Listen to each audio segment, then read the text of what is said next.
Good morning. I'm Melissa Harris Perry. We have a lot of news and politics to discuss this morning. But before we get to that, I am going to start with an apology.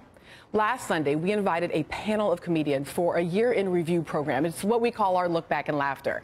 But in one of the segments, we looked at a number of photos that caught our attention over the course of the year. And in that segment, I asked my guests to provide kind of off-the-cuff ideas for captions of the photos that we were seeing.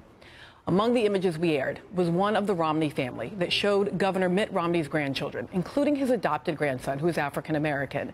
Now, given my own family history, I'd identified with that picture, and I intended to say positive and celebratory things about it. But whatever the intent was, the reality is that the segment proceeded in a way that was offensive, and showing the photo in that context of that segment was poor judgment. So without reservation or qualification, I apologize to the Romney family.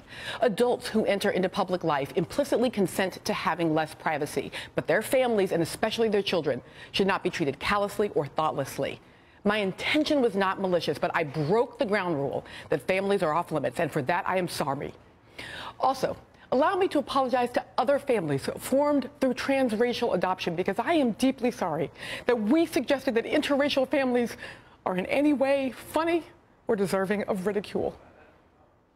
On this program, we are dedicated to advocating for a wide diversity of families. It is one of our core principles, and I am reminded that when we are doing so, it must always be with the utmost respect and genuinely appreciative of everyone who offered serious criticisms of last Sunday's program.